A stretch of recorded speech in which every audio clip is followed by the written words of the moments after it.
Bismillahirrahmanirrahim. Alhamdulillah, salatu wassalamu ala rasulillah wa ala alihi wa sahbihi wa mawalah wa la hawla wa la quwata illa billahi wa ba'd. Kita lanjutkan kajian kita, masih membahas kitab Tauhid, dan kita masuk pada bab ke-34, merasa aman dari siksa Allah dan putus asa dari rahmat Allah subhanahu wa ta'ala.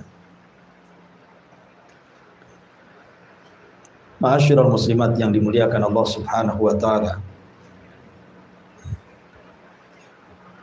bab ini menjelaskan tentang dua perkara yang berseberangan dan dua-duanya termasuk dari dosa-dosa besar. Pertama, merasa aman dari makar Allah subhanahu wa ta'ala, tapi di satu sisi ada dosa yang kebalikannya, justru putus asa dari rahmat Allah subhanahu wa ta'ala. Mu'allif rahimahullahu ta'ala menyebutkan beberapa dalil dari Al-Quran dan juga hadis Nabi sallallahu alaihi wasallam. Pertama, surah Al-A'raf ayat 99. Allah subhanahu wa ta'ala berfirman, afa aminu makrallah fala ya'manu makrallahi illal qaumul khasir. Maka apakah mereka merasa aman dari makar Allah? Tidaklah orang-orang yang merasa aman dari makar Allah kecuali orang-orang yang merugi. Ayat ini adalah surah Al-A'raf ayat 99, di mana sebelum ayat ini menceritakan tentang akibat dan azab kepada umat-umat sebelum Islam. Di antaranya kisah tentang kaum Ad yang diazab oleh Allah subhanahu wa ta'ala dengan dinaikkan ke langit selama 7 hari atau 8 hari di atas langit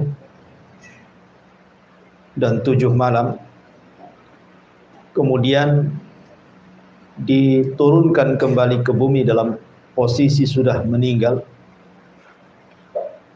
Kemudian setelahnya bicara tentang azab kaum Samud, bagaimana Allah subhanahu wa ta'ala mengazab mereka dengan luar biasa. Azab di mana Jibril diutus oleh Allah subhanahu wa ta'ala untuk berteriak sekali teriakan, maka semua manusia mati bergelimpangan di rumah-rumah mereka. Kemudian setelah itu Allah subhanahu wa ta'ala menceritakan tentang azab kaum Nabi Allah Syuaib alaihi salatu wassalam, yang kemudian juga menceritakan azab tentang kaum Lut dan nabi-nabi setelahnya. Baru setelah itu Allah subhanahu wa ta'ala katakan, afa amina ahlul qura an ya'tiyahum ba'suna bayatan wa hum naimun awa amina ahlul qura an ya'tiyahum ba'suna dhuha wa hum yal'abun afa aminu makrallahi fala ya'manu makrallah illal qaumul khasir. Apakah aman penduduk negeri itu? Apakah penduduk negeri itu merasa aman untuk kami datangkan kepada mereka azab kami sementara mereka sedang tertidur? ataukah mereka merasa aman saat azab kami timpakan di waktu duha sementara mereka sedang bermain-main? Apakah mereka merasa aman dari makar Allah? Tidaklah mereka aman dari makar Allah kecuali orang-orang yang merugi. Jadi dari rentetan ayat sebelum surah Al-A'raf 99 ini yang menjelaskan bagaimana azab-azab Allah Subhanahu wa taala yang Allah timpakan kepada umat-umat terdahulu. Kemudian Allah gambarkan bagaimana azab Allah Subhanahu wa taala kalau Allah timpakan kepada manusia. Terkadang manusia tidak sadar. Seperti di sini dalam ayat ke-96 dan ke-97-nya menceritakan bahwa terkadang azab Allah timpakan itu di waktu manusia sedang tertidur atau di saat manusia sedang bermain-main di waktu duha. Dan rata-rata azab Allah itu memang di waktu-waktu ini. Karena kita bisa saksikan bagaimana di negeri kita adanya tsunami, adanya gempa, adanya puting beliung, dan bencana-bencana alam yang lainnya. Kalau tidak datang di malam hari, itu datang di pagi hari saat manusia sedang lalai. Makanya Allah Subhanahu wa taala mengatakan, afa aminu makrallahi fala ya'manu makrallah illa al-qaumul khasir. Maka apakah mereka merasa aman dari makar Allah? Tiada yang merasa aman dari makar Allah kecuali orang-orang yang merugi. Ma'asyiral muslimat yang dimuliakan Allah Subhanahu wa taala. Lalu seperti apa gambaran orang-orang yang merasa aman dari makar Allah Subhanahu wa taala? Ma'asyiral muslimat yang dimuliakan Allah Subhanahu wa taala, di antara gambaran orang-orang yang merasa aman dari makar Allah yang disebutkan di dalam Al-Quran dan juga sunnah Nabi sallallahu alaihi wasallam adalah al-maghruruna bima indahum, di mana banyak orang yang tertipu dengan nikmat Allah Subhanahu wa taala yang ada pada diri mereka. Seperti orang yang dianugerahkan kepadanya kekayaan yang banyak ataupun harta yang melimpah. Terkadang mereka tidak bersyukur, bahkan semakin jahat. Sebagaimana Allah berfirman, kalla innal insana la yatgha an ra'ahus taghna. Terkadang manusia itu mudah melampaui batas, mudah melakukan kejahatan apabila Allah Subhanahu wa taala bukakan dunia kepadanya. Padahal ini sebuah istidraj. Terkadang Allah sengaja biarkan mereka semakin kaya, semakin banyak harta, pada waktunya azab Allah datang kepada mereka. Sebagai contoh, lihat Qarun. Bagaimana Qarun yang Allah Subhanahu wa taala katakan, inna Qaruna kana min qaumi Musa fabagha alaihim wa atainahu minal kunuzi ma innal mafatiha latanu'u bil usbati ulil quwwah idh qala lahu qaumuhu la tafrah innallaha la yuhibbul farihin. Sesungguhnya Qarun dahulunya termasuk umat Musa. Bahkan dikisahkan Qarun itu orang yang taat kepada Allah Azza wa Jalla, orang yang paling indah kalau dia membaca Taurat, sampai-sampai disebut munawwir. Akan tetapi ketika dibukakan dunia kepada Qarun, apa yang terjadi? Fabagha, dia pun melampaui batas. Padahal Allah Subhanahu wa taala katakan wa atainahu minal kunuz. Allah berikan kekayaan yang luar biasa, yang mengangkut kunci-kunci gudangnya saja latanu bil usbati ulil quwwah. Tidak cukup satu orang, tetapi rombongan orang-orang kuat yang memikul kunci-kuncinya. Bagaimana pintunya, bagaimana pula gudangnya. Orang-orang yang beriman berusaha mengingatkan Qarun dan mengatakan, la tafrah innallaha la yuhibbul farihin. Jangan bahagia, jangan bangga, jangan sombong. Allah tidak suka dengan orang-orang sombong. Tetapi apa jawaban Qarun? Dia mengatakan, innama utituhu min ilmin indi. Ya, dia mengatakan bahwa harta yang kumiliki ini hasil jerih payahku. Tidak ada urusan dengan kalian.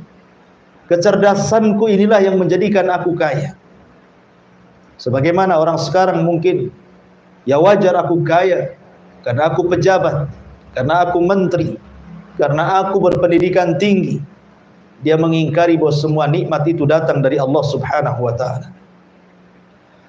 Maka apa yang terjadi ketika kemudian semua kaumnya Musa yang mereka imannya kecil, imannya rendah, kemudian mereka bercita-cita ingin seperti Qarun, dan mereka mengatakan,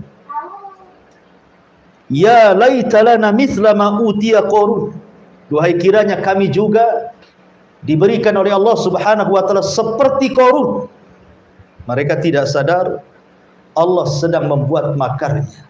Wa makaru makran wa makarna makran wallahu khairul makirin.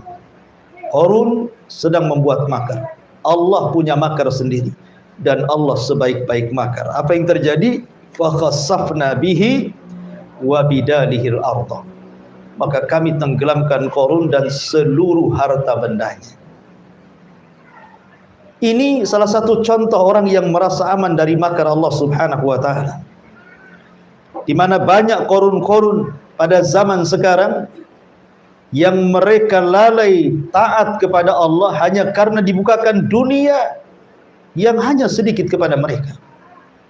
Yang kekayaan mereka tidak secuil kekayaan Qarun, tapi mereka sudah lupa dengan Allah Subhanahu wa taala. Itulah orang-orang yang lupa akan makar Allah Subhanahu wa taala. Atau terkadang orang-orang yang diberikan ilmu oleh Allah Subhanahu wa taala, seperti Bal'am ibn Ba'urah, yang difirmankan oleh Allah Subhanahu wa taala dalam surah Al-A'raf ayat 175 dan 177. Watslu alaihim naba'alladzi atainahu ayatina fansalakha minha fa'atba'ahu syaitan fakana minal ghawin. Walau syi'na la rafa'nahu biha walakinnahu akhlada ilal ardi wattaba'a hawa famathaluhu kamathalil kalbi in tahmil alaihi yalhath aw tatrukhu yalhath dzalika mathalul qaumil ladzina kadzdzabu biayatina faqsusil qasasa la'allahum yatafakkarun. Bacakan kepada mereka ya Muhammad tentang kabar seorang laki-laki yang bernama Bal'am ibn Ba'urah. Bal'am ibn Ba'urah ini, Bu, orang cerdas, diberikan oleh Allah ilmu banyak, dan dia termasuk ulama Bani Israel. Dia menguasai Ismul A'zam, nama-nama Allah yang agung, yang kalau dia berdoa dengan Ismul A'zam itu mustajab doanya. Tetapi kemudian tergiur dengan kekayaan yang disodorkan kepadanya oleh para pembesar kaumnya. Ketika datang Musa dan Bani Israel dari Mesir menuju negeri perjanjian Palestina, kemudian singgah di Bukit Husban, dekat dengan negerinya Bal'am ibn Ba'urah. Maka para pejabatnya takut kalau Musa datang dalam rangka menyerbu mereka. Maka mereka minta kepada Bal'am, ya Bal'am, engkau ulama, doamu mustajab, engkau menguasai Ismul A'zam, berdoalah kepada Allah untuk kecelakaan mereka. Akhirnya kemudian Bal'am pun tidak mau pada awalnya dan mengatakan, celaka engkau, tidak mungkin aku doakan keburukan kepada seorang nabi ulul azmi kalimur rahman Musa alaihi salatu wassalam. Tapi kemudian setiap hari disodorkan jabatan, disodorkan harta, disodorkan kekayaan, akhirnya hawa nafsunya diikutinya. Maka Allah mengatakan fansalakha minha fa'atba'ahu syaitan. Tiba-tiba dia berpaling dari kesolehannya dan syaitan pun mengikutinya. Fakana minal ghawin, dia pun termasuk orang sesat. Padahal kalau seandainya dia menolak dan tetap di atas keulamaannya, Allah katakan walau syi'na la rafa'nahu biha, kami angkat derajat si Bal'am itu. Akan tetapi dia cenderung memilih dunia dan mengikuti hawa nafsunya. Maka permisalannya seperti anjing, kau halau atau tidak halau tetap saja menjulurkan lidahnya. Maka Allah Subhanahu wa taala akhirnya membuat Bal'am khasirat dunya wal akhirah, karena dia sudah lancang melawan Nabi Musa alaihi salatu wassalam, maka rugilah dunia dia dan rugilah akhirat dia dan terlucutilah baju keulamaannya. Itulah orang-orang yang merasa aman dari makar Allah Subhanahu wa taala, tertipu dengan pengetahuannya. Termasuk juga orang-orang yang merasa aman dari makar Allah yang disebutkan di dalam Al-Qur'an surah Qalam ayat 17 sampai 33. Allah mengatakan inna balawnahum kama balawna ashabal jannah idza aqsamu la yasrimunnaha musbihin wa la yastathnun. Sesungguhnya kami telah menguji mereka sebagaimana kami menguji orang-orang pemilik kebun yang penuh dengan buah-buahan. Ketika mereka bersumpah, kami akan memanennya di pagi hari dan kami tidak akan sisakan kepada orang-orang miskin. Jadi dahulu di zaman Bani Israel ada orang kaya, bapaknya itu kaya raya dan dermawan. Setiap panen pertama yang diberikan itu orang-orang miskin dulu. Jadi sebelum panen orang miskin suruh masuk ke kebunnya mengambil buah-buahan yang bagus. Setelah orang miskin mengambil langsung di kebunnya, baru kemudian dipanen dan dijual. Setelah ayahnya meninggal, anak-anaknya semua bakhil kecuali satu orang. Kecuali yang tengah-tengah. Semua anaknya 5. Nomor 1, nomor 2, nomor 4, nomor 5 semua bakhil kecuali yang tengah-tengah nomor 3. Sepakat ini 4 orang ini bahwa bapaknya jahil bodoh. Masa panennya diberikan kepada orang-orang fuqara wal masakin yang tidak ada kait-mengait dengan perkebunan gitu. Akhirnya mereka bersumpah, panen raya ini orang-orang miskin jangan sampai ada yang masuk ke kebun, sehingga kita dahului mereka di waktu pagi buta, kita harus sudah masuk ke kebun sebelum orang-orang miskin itu datang. Ya, bagaimana jahatnya orang ini. Makanya Allah Subhanahu wa taala gambarkan dalam surah Al-Qalam ini, inna balawnahum kama balawna ashabal jannah. Sungguhnya kami uji mereka sebagaimana kami telah menguji pemilik kebun yang banyak buahnya itu. Idza aqsamu, ketika mereka bersumpah, ya, la nasrimunnaha musbihin wa la yastathnun. La yasrimunnaha musbihin wa la yastathnun fatafa 'alaiha ta'ifun min rabbika wa hum naim. Maka di malam hari orang-orang ini udah kebayang tuh hasilnya, panen rayanya sekian dan sekian, pasti akan banyak untungnya. Tiba-tiba fa asbahat kas-sahib. Mereka tidak tahu bahwa kebunnya sudah disambar petir, kemudian menjadi gosong, tidak ada satupun tanaman kecuali terbakar. Kemudian mereka pun datang dan hendak pergi ke kebun mereka dengan peralatan. Sampai di kebunnya sudah tidak nampak lagi, yang ada hanya gosong semua, kena bakar. Kemudian salah seorang di antara mereka mengatakan, oh jangan-jangan ini bukan kebun kita, kita cari lagi, ini mungkin kebun orang. Rupanya balik lagi ke situ, balik lagi ke situ, memang itu kebunnya. Allah azab tuh, ya, Allah azab orang-orang pemilik kebun ini. Padahal saudara yang pertengahannya mengatakan, qala awsatuhum alam aqul lakum laula tusabbihun. Bukankah aku sudah katakan bahwa kalian bertasbih kepada Allah? Jangan bakhil. Ikuti apa yang telah dilakukan bapak-bapak kita. Lihat hasilnya apa yang telah kalian peti, inilah hasilnya dari Allah Subhanahu wa taala. Kemudian mereka mengatakan yatalawamun, sebagian mereka saling mencela dengan yang lainnya. Barulah kemudian mereka bertobat kepada Allah Subhanahu wa taala. Lihat Terkadang ada orang-orang yang tertipu dengan kebun, dengan hasil usaha, dengan hasil niaga, dengan hasil pertanian, dan lupa dengan sedekah. Akhirnya Allah Subhanahu wa taala hanguskan kebunnya dan tidak satu pun dipetik dari buahnya. Naudzubillah. Kemudian juga contoh yang lain, orang-orang yang merasa aman dari makar Allah adalah dalam surah An-Nazi'ah ayat 15 sampai 24. Allah gambarkan bagaimana sosok Fir'aun yang Allah anugerahkan kekuasaan yang melimpah di Mesir. Orang nomor satu Mesir, yang Allah Subhanahu wa taala berikan jabatan yang tinggi, tetapi dia pun congkak dan sombong, lupa dengan jabatannya, mengaku pula dia Tuhan. Makanya Allah Subhanahu wa taala kemudian berfirman tentang Fir'aun ketika Fir'aun mengatakan ana rabbukumul a'la fa akhadahu Allahu nakalal akhirata wal ula. Maka kami azab Allah azab Fir'aun, baik azab akhirat ataupun azab dunia. Subhanallah. Ya. Ada orang-orang yang tertipu dengan jabatan. Ada orang-orang yang tertipu dengan pangkat dan kepemimpinan. Maka lihat nasib Fir'aun. Allah Subhanahu wa taala tenggelamkan dia dan semua pasukannya. Kemudian juga orang-orang yang merasa aman dari makar Allah Subhanahu wa taala yang disebutkan di dalam hadis Nabi sallallahu alaihi wasallam. Ada 3 orang yang Allah anugerahkan kesehatan. Allah berikan kesehatan.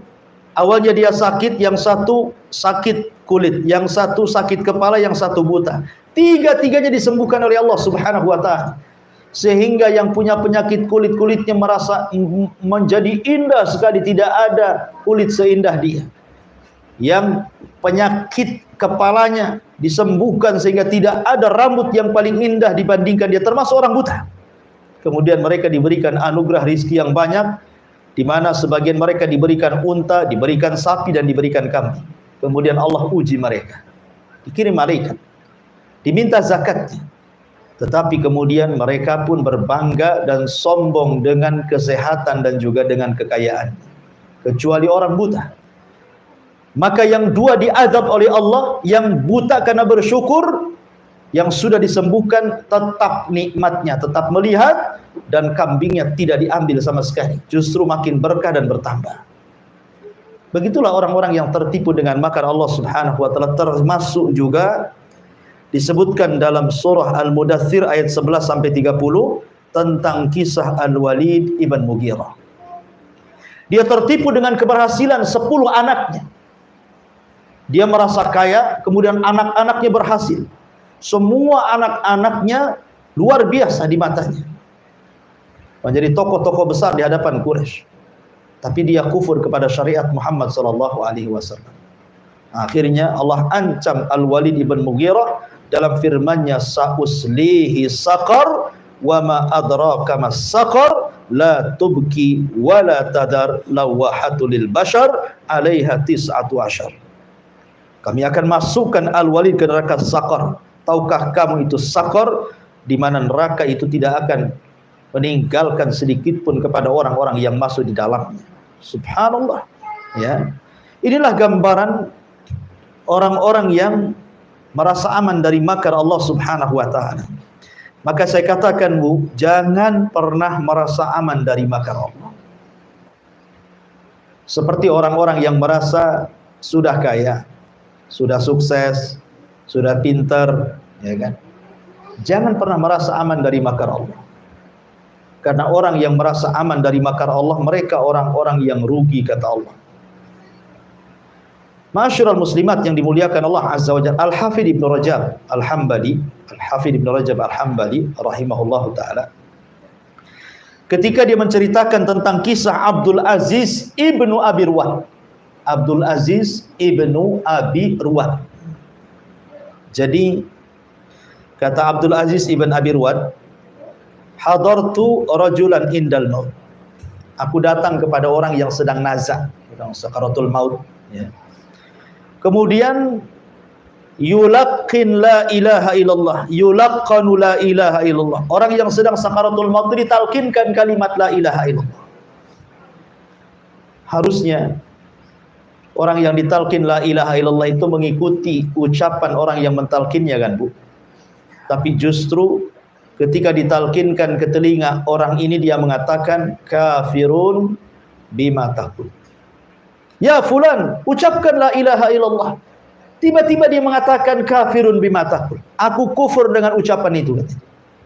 La haula wala quwata illa billah. Lihat. Ya. Jangan merasa aman dari makar Allah. Saat detik-detik wafat itu orang ingin husnul khotimah kan. Tapi ada orang-orang yang ditutup dengan su'ul khotimah. Ya. Makanya disebutkan dari sebagian sahabat Nabi SAW saat menjelang kematiannya. Kemudian ditanya tentang saat-saat detik kematiannya itu. Maka dia mengatakan, aku mendengar Nabi SAW bersabda, Allah itu apabila mencabut ruh makhluknya maka akan ada dua tempat baginya, tempat di sorga dan tempat di neraka. Dan saya tidak tahu di mana tempat saya berada, apakah di sorga atau di neraka. Itulah buah daripada takut dengan makar Allah. Kalau orang kemudian takut dengan makar Allah Subhanahu wa taala, pasti melahirkan rasa takut. Dia tidak akan merasa aman dari makar Allah. Dia takut kalau seandainya tertimpa musibah dalam kehidupannya, kemudian dia mati su'ul khatimah. Karena di zaman sekarang ini orang mati itu mudah Bu. Dia di jalan raya itu kalau nggak nabrak ditabrak. Padahal belum ada persiapan dia ketika pergi ke jalan kan. Apa orang yang ditabrak atau nabrak atau meninggal di jalan itu dia sudah persiapan di rumahnya. Nampaknya hari ini mau ditabrak nih saya nih. Nampaknya saya mau mati nih. Saya tobat dulu lah, kemudian dia ke jalan naik motor. Kan nggak ada ceritanya kayak gitu. Ya orang namanya mau ke pasar dekat saja, dikiranya dia nggak akan mati mungkin di situ kan. Rupanya ajalnya sudah sampai di situ. Betapa banyak orang yang mati tidak di atas husnul khotimah. Itu karena dia merasa aman dari makar Allah Subhanahu wa taala. Oleh karena itulah maka bab ini, merasa aman dari makar Allah ini, melahirkan sebuah ibadah takut kepada Allah Subhanahu wa taala. Makanya banyak-banyaklah berdoa Bu, dengan doa yang diajarkan Rasul, ya muqallibal qulub tsabbit qalbi ala dinik. Wahai zat yang membolak-balikan hati, tetapkan hatiku di atas ketaatan kepadamu. Ya. Itu diantara dosa yang pertama, merasa aman dari makar Allah Subhanahu wa taala. Kemudian ayat yang kedua, surah Al-Hijr ayat 56. Qala wa man yaqnatu min rahmatillah wa man yaqnatu min rahmati rabbih illa dhalun. Ibrahim berkata, tidak ada yang putus asa dari rahmat Rabbnya kecuali orang-orang yang sesat. Ma'asyiral muslimat yang dimuliakan Allah Subhanahu wa taala. Jadi di sini mu'alif rahimahullahu ta'ala menjelaskan tentang surah Al-Hijr. Jadi surah Al-Hijr ini Bu, sebenarnya ada kisahnya. Kisah tentang Nabi Allah Ibrahim alaihi salatu wassalam. Jadi Ibrahim ini kedatangan tamu ceritanya. Tamu ini adalah para malaikat, Jibril, Mikail dan Malakul Maut. Menjelma sebagai 3 anak muda tampan dan kekar. Kemudian berjumpa dan bertamu ke rumah Ibrahim, membawa 2 misi. Pertama, menghancurkan negeri Sodom, negeri Lut, keponakan Ibrahim. Dan misi yang kedua, memberi kabar gembira kepada Sarah akan kelahiran Ishak. Padahal Sarah itu sudah tua, menopause, mustahil punya anak. Ya. Jadi ketika masuk malaikat ini, kemudian diberikan makanan tak mau makan, diberikan minum tak mau minum. Ketakutan Ibrahim, jangan-jangan orang jahat. Tetapi kemudian diberitahu bahwa mereka adalah tamu-tamu Allah Subhanahu wa taala untuk membawa misi menghabar gembirakan kepada Ibrahim akan kelahiran Ishak dari Sarah dan akan mengadab kaum Lut. Maka mereka mengatakan, la taujal inna nubashiruka bigulamin alim. Jangan takut wahai Ibrahim, sesungguhnya kami datang memberi kabar kepadamu akan kelahiran anak yang cerdas. Maka Ibrahim mengatakan, abasyartumuni ala an massaniyal kibaru fabima tubashirun. Apakah kalian akan menghabarkan sesuatu kepadaku padahal aku sudah tua renta? Mustahil punya anak. Istriku juga sudah tua dan mandul, mustahil. Ya. Tetapi kemudian mereka mengatakan, basyarnaka bilhaq. Kami menghabar gembirakan kepadamu ya Ibrahim dengan kebenaran. Fala takum minal qanitin. Maka janganlah kamu termasuk orang yang putus asa. Malaikat ini menasihati Ibrahim, jangan putus asa. Kalau engkau sudah tua, istrimu sudah tua dianggap mandul, bukan berarti Allah tidak sanggup memberikan anak, tidak. Makanya malaikat mengatakan, fala takun minal qanitin. Ya. Janganlah engkau putus asa. Tapi Ibrahim alaihi salatu wasallam menegaskan bahwa dia tidak putus asa. Makanya dia mengatakan, wa man yaqnut min rahmati rabbih illa dhalun. Ya. Ibrahim berkata, tidak ada yang berputus asa dari rahmat Allah kecuali orang-orang yang sesat. Dan saya bukan termasuk orang yang putus asa. Tetapi Ibrahim hanya mengatakan, kayaknya mustahil saya punya anak deh. Saya sudah tua, istriku sudah tua, sudah mandul. Mana mungkin punya anak begitu ya. Ya, jadi Ibrahim itu hanya sekedar kayaknya mustahil, bukan putus asa. Makanya Ibrahim membantah perkataan malaikat bahwa dia tidak putus asa. Bahkan dia mengatakan, waman yaqnut min rahmati rabbih illa dhalun. Tidak ada yang berputus asa dari rahmat Allah kecuali orang-orang yang sesat. Baik, ma'asyiral muslimat yang dimuliakan Allah Subhanahu wa taala, ini dosa kebalikan dari dosa yang pertama. Dosa pertama kan aman dia, merasa aman dari azab Allah sehingga maksiat sesukanya dan begitu seterusnya gitu ya. Ya. Tetapi yang kedua ini justru ketakutan yang berlebihan. Ketakutan yang berlebihan sehingga kemudian dia merasa bahwa Allah Subhanahu wa taala tidak akan mengampuni dosa-dosanya. Jadi dia ingin tobat tapi takut dengan tobat. Karena terlampau banyak dosanya sehingga dia menganggap Allah itu tidak ghafur, tidak rahim. Allah itu tidak maha pengampun, tidak maha penyayang. Sehingga dia putus asa. Seolah-olah Allah tidak akan mengampuni dosa-dosanya. Ingat bahwa putus asa dari rahmat Allah, dosanya lebih besar daripada dosanya itu sendiri. Ada orang yang melakukan dosa, kemudian ia ingin tobat, tapi karena dosanya besar, akhirnya dia putus asa. Putus asa lebih besar dosanya dari perbuatan dosanya. Begitu kata para ulama. Saya ulangi, bahwa dosa putus asa itu lebih besar daripada dosa yang dilakukannya. Makanya jangan berputus asa. Ketika orang berputus asa berarti dia mendatangkan dua kali dosa. Pertama dosa yang dilakukannya, yang kedua dosa putus asanya. Ya. Makanya putus asa itu termasuk min kabair az-dzunub, termasuk dosa daripada dosa-dosa besar. Ma'asyiral muslimat yang dimuliakan Allah Azza wa Jalla, ingat bahwa rahmat Allah Subhanahu wa taala itu sangatlah luas. Allah itu sayang dengan kita. Bahkan Allah Subhanahu wa taala berfirman di dalam Al-Qur'anul Karim, "Qul ya ibadiyalladzina asrafu ala anfusihim la taqnatu min rahmatillah innallaha yaghfiru dzunuba jami'a." Lihat ayat ini. Allah katakan, ya ibadiyalladzina asrafu, wahai hamba-hambaku yang melampaui batas, yang terjerumus kepada dosa. La taqnatu min rahmatillah. Jangan kalian putus asa dari rahmat Allah. Innallaha yaghfiru dzunuba jami'a. Allah mengampuni semua dosa. Lihat tartib ayatnya. Sebelum Allah Subhanahu wa taala mendengar tobat kita, sebelum kita katakan astagfirullah, sebelum kita katakan atubu ilaik, sebelum kita katakan aku nyesal, aku bertobat ya Rabb, Allah sudah mendahulukan rahmatnya dan mengatakan la taqnatu min rahmatillah.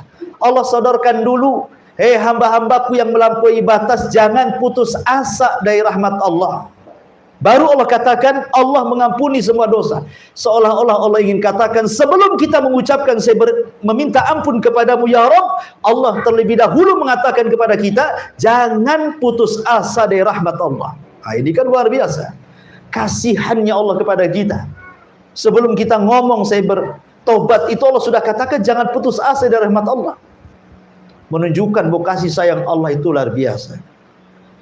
Lihat dalam sejarah, ketika orang-orang Quraisy datang kepada Rasul meminta mukjizat untuk bulan dibelah dua, Rasul tolak? Tidak. Rasul berdoa kepada Allah. Akhirnya bulan terbelah dua dan Allah mengatakan iqtarabatis sa'atu wan syaqqal qamar. Lihat bagaimana mukjizat Rasul, bulan terbelah dua. Untuk apa? Untuk apa Allah Subhanahu wa taala mengabulkan bulan terbelah dua coba? Padahal Allah tidak berhajat dengan manusia. Kita yang berhajat dengan Allah. Karena rahmat Allah kepada manusia, agar manusia itu dengan ditampakkan mukjizat Nabi yang sangat besar mau beriman dan bertobat. Nabi Isa mampu menghidupkan orang mati dengan izin Allah. Supaya apa? Supaya umatnya mau masuk ke dalam agama Isa di saat itu. Karena rahmat Allah kepada mereka. Nabi Musa dengan tongkatnya bisa memukul lautan, memukul batu sampai keluar 12 mata air. Bahkan dikirim kepada Fir'aun 9 ayat, 9 mukjizat Nabi Musa alaihi salatu wasalam. Untuk apa? Allah kasihan dengan Fir'aun dan Allah kasihan dengan umat Fir'aun kaum Kipti, supaya mereka bertobat dengan melihat tanda-tanda itu. Padahal seandainya manusia tidak bertobat, Allah tidak rugi kok. Ataupun manusia beriman tidak menambah kekuasaan Allah. Lalu kenapa Allah Subhanahu wa taala kirimkan mukjizat-mukjizat yang demikian luar biasanya kepada para nabi dan rasul? Jawabannya cuma satu, karena Allah itu kasihan dengan kita. Allah itu sayang dengan hambanya, ya, supaya masuk Islam, supaya bertobat kepada Allah Azza wa Jalla. Ketika Nabi Adam alaihi salatu wassalam turun dari bumi, turun dari langit ke bumi, karena sebuah dosa yang dilakukannya, apa yang terjadi? Allah katakan fatalaqqa Adamu kalimat. Fatalaqqa Adam kalimat min rabbih. Maka Allah Subhanahu wa taala ajarkan Adam beberapa kalimat tobat untuk Adam tobat kepada Allah. Sebelum Adam bertobat, Allah ajarkan kalimat tobatnya sebaiknya. Adam, kalau kau ingin bertobat, nih baca kalimat ini. Ya. Kenapa Allah Subhanahu wa taala ajarkan kepada Adam beberapa kalimat tobat sebelum Adam bertobat? Menunjukkan sayangnya Allah kepada Adam. Ya. Karena seluruh Bani Adam, kita ini Bu, kita ini bukan tercipta dari api, bukan juga tercipta dari cahaya, tapi kita tercipta dari tanah, yang memungkinkan bisa jadi cahaya, yang memungkinkan bisa jadi api. Kita tercipta dari tanah.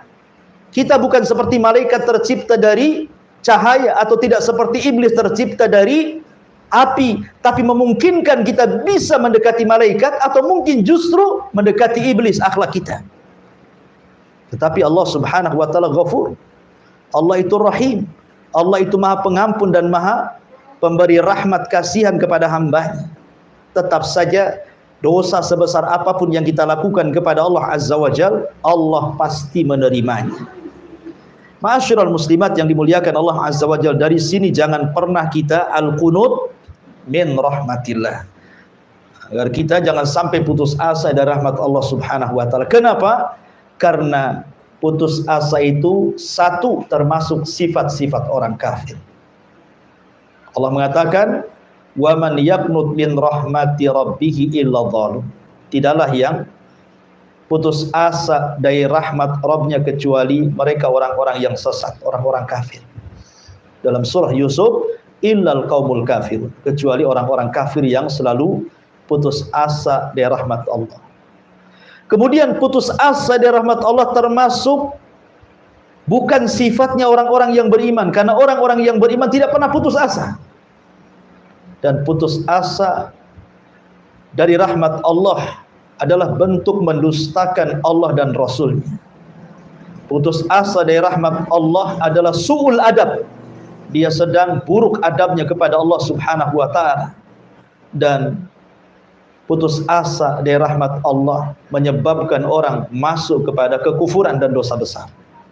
Putus asa dari rahmat Allah adalah melalaikan mengingat Allah Subhanahu wa taala. Dan putus asa dari rahmat Allah menjadikan orang terus berbuat maksiat dan tidak mau tobat. Dan putus asa dari rahmat Allah Subhanahu wa taala akan terhalang maghfirah dari dia dan termasuk kerusakan hati yang dimiliki oleh pemiliknya. Cukuplah kisah seorang yang membunuh 99 nyawa. Di zaman Bani Israel, Bu, ada 99 nyawa dibantai oleh satu orang jahat. Kemudian Allah titipkan di hatinya ingin bertobat. Akhirnya dia bertanya kepada sang abid, orang ahli ibadah. Tapi ahli ibadah ini jahil, tidak tahu fatwa. Memfatwakan yang salah dan mengatakan, karena engkau sudah membunuh 99 jiwa, tidak ada tobat bagimu. Murkalah dia, dibunuhlah rahib itu, genap jadi 100 nyawa. Akhirnya dia pun bertanya kepada sang alim. Kata sang alim, kalau kau ingin bertobat, berjalanlah ke sebuah negeri. Negeri itu penuh dengan orang soleh, belajar di sana. Belajar kau tobat di sana. Tinggalkan negeri sini. Negeri sini banyak keburukannya. Akhirnya dia pun berjalan ke negeri orang-orang baik itu. Di tengah jalan, dia pun kemudian meninggal. Subhanallah. Dia bukan nabi, dia bukan rasul, dia bukan wali, dia bukan orang soleh, tapi dia penjahat, pembunuh 100 nyawa. Tetapi Allah kematiannya, Allah utus 3 malaikat, malaikat rahmat, malaikat azab, dan malaikat hakim. Malaikat rahmat mengatakan, ini ruh milikku, dia pantas masuk surga. Kata malaikat azab mengatakan, ini ruh milikku, pantas dia masuk neraka. Datanglah malaikat pemutus, hakim, kemudian mengatakan, ukurlah kematian dia dengan desa yang dituju, apakah lebih dekat dibandingkan dengan tempat dia bertanya kepada sang adik. Subhanallah, Allah itu rahim. Sebenarnya jarak dia dengan orang yang bertanya lebih dekat dibandingkan desa yang akan dituju. Tapi keinginan tobatnya Allah lipat bumi. Bayangkan, Allah lipat bumi. Sehingga jarak ke tempat desa yang hendak bertobat lebih dekat dibandingkan kepada orang alim. Artinya malaikat rahmat berhak dengan ruhnya dan ia masuk ke dalam surga. Coba, itu kasih sayang siapa? Allah Subhanahu wa taala. Ya, begitulah Allah Subhanahu wa taala. Kita mempunyai Allah itu Tuhan yang Maha Penyayang lagi Maha Pengasih kepada hamba-hambanya. Oleh karena itulah maka jangan pernah putus asa dari rahmat Allah. Jangan pernah putus asa. Dengan cara apa? 1, perbanyak husnudzon, berbaik sangka kepada Allah. Jangan suudzon. Orang yang kemudian hendak bertobat dan merasa dosanya banyak, kemudian nggak mungkin diterima orang seperti saya, tidak layak di kuburan, tidak layak di sorga. Orang ini sedang suudzon kepada Allah, tapi berhusnudzonlah kepada Allah. Boleh jadi dengan tobat dia Allah terima sehingga Allah hapuskan dosa-dosanya. Yang kedua, ingat bahwa setiap kesulitan itu ada kemudahan. Jangan putus asa dari rahmat Allah, karena setiap kesulitan itu ada kemudahan. Kemudian yang ketiga, janganlah memandang perbuatan buruk itu buruk. Boleh jadi yang kita anggap buruk ada kebaikan di dalam. Kemudian yakini dengan takdir Allah. Oh, semua musibah yang dialami semua takdir Allah. Jangan putus asa. Karena banyak orang yang putus asa itu, Bu, gara-gara ekonomi, satu keluarga bunuh diri. Lihat berita seorang ibu meracuni anak bayi dan 3 anaknya, kemudian terakhir dia makan racun sendiri, satu keluarga mati. Kemudian nulis surat kepada suaminya, isi suratnya hanya persoalan makan dan ekonomi. Masa gara-gara ekonomi kemudian bunuh diri? Bukankah Allah yang mengatakan, nahnu narzuqukum wa iyyakum, kami yang kasih rezeki engkau dan anak-anak kalian. Ya. Jadi putus asa dari rahmat Allah. Orang tua putus asa mendidik anaknya, karena sudah nakal akhirnya putus asa, tidak sabar. Ya, jadi gambaran-gambaran putus asa itu macam-macam. Ya. Oleh karena itulah maka perlu sabar. Perlu sabar di dalam hidup di dunia ini, karena akan banyak tantangan, banyak ujian yang Allah Subhanahu wa taala akan ujikan kepada setiap hamba-hambanya. Karena bagaimanapun harapan dan rasa takut itu harus sama. Ya, jangan takut terus dan jangan kemudian berharap terus. Jadi harapan dan takut itu harus senantiasa di kiri kanan kita untuk menyembah Allah Subhanahu wa taala. Kenapa kita harus takut? Supaya kita tidak merasa aman dari makar Allah. Kenapa kita harus mengharap? Supaya kita tidak putus asa dari rahmat Allah Subhanahu wa taala. Kemudian mu'alif rahimahullahu taala meriwayatkan, mencantumkan riwayat Ibnu Abbas radhiyallahu anhuma. Nabi sallallahu alaihi wasallam bersabda, "Asyirku billah." Ketika ditanya soal dosa-dosa besar, kata Rasul, "Asyirku billah wal ya'su min rauhillah wal amnu min makrillah." Yang pertama menyekutukan Allah, yang kedua berputus asa dari rahmat Allah, dan yang ketiga merasa aman dari makar Allah. Kemudian Abdul Razak juga meriwayatkan dari Ibnu Mas'ud, dia menuturkan, "Akbarul kabair al-isyraku billah wal amnu min makrillah wal qunutu min rahmatillah wal ya'su min rauhillah." Dosa besar yang paling besar adalah menyekutukan Allah, merasa aman dari makar Allah, berputus asa dari rahmat Allah, dalam meraih cita-cita dan menyelesaikan permasalahannya. Lihat, dua hadis ini atau dua riwayat ini menunjukkan bahwa merasa aman dari makar Allah, putus asa dari rahmat Allah, dua-duanya adalah dosa dari dosa besar. Tetapi kalau kita perhatikan dari dua perkara ini akan melahirkan dua ibadah agung. Aman dari makar Allah harusnya melahirkan takut. Supaya takut inilah yang menjadikan kita tidak merasa aman dari makar Allah. Kemudian putus asa dari rahmat Allah melahirkan roja harapan. Supaya dengan harapan itu menjadikan kita tidak putus asa dari rahmat Allah Subhanahu wa ta'ala. Wallahu a'lam bishawab.